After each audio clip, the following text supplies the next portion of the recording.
Hi guys, tama lang, ilang minuto na ako naghintay dito.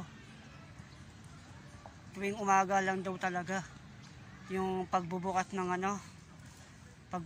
gate. Umaga lang talaga. Pagdating ng hapon wala na. Umaga daw talaga, linggo ng umaga. Pero matagal ko nang hindi pa umaakit dyan eh. Pangarap po talagang umakyat dyan sa mataas. Hindi katulad dati, tangke, inaakyat ko yung tangke, umakyat ako sa bubong. Pero ito, pangarap ko talaga umakyat. Ginagawa ko lang to pagtanda ko, di ba? Pagtanda ko, may babalikan ako na ito pala ganito yung ginagawa ko.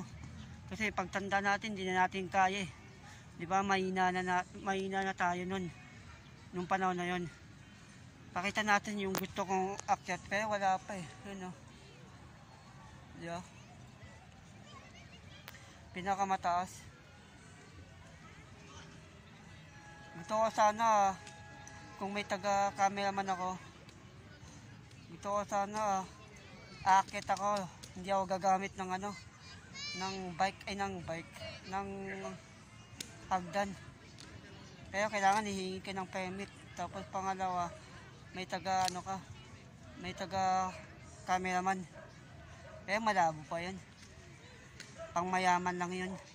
Kasi pangarap kong umakyat eh. Doon sa mataas. Na hindi ako gagamit ng hagdan.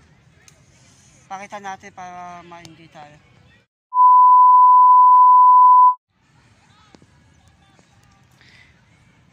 Pero kung mayaman tayo,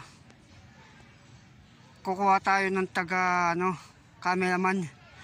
Tapos hihingi tayo ng permit para gawin yung ginagawa sa ibang bansa.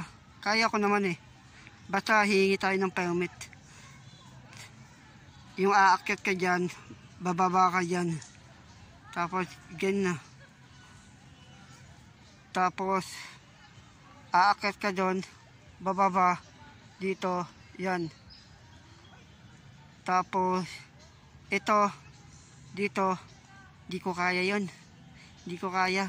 Yung mga napapanood ko, konti lang yung kinakaya ko, pero kailangan sa mga ganyan hihingi tayo ng pahintulot o permit para pero nakakamiss din yung yung pupunta tayo sa Broadway, sa APT Studio at sa Itbulaga. Nakakamiss lahat yon. Ngayon dito muna tayo sa pinakamataas na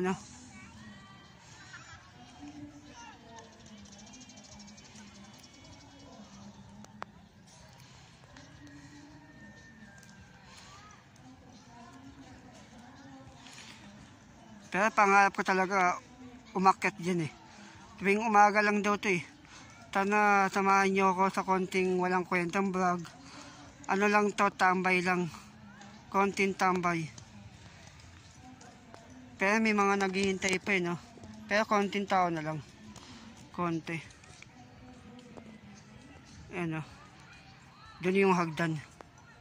So guys, alis na tayo.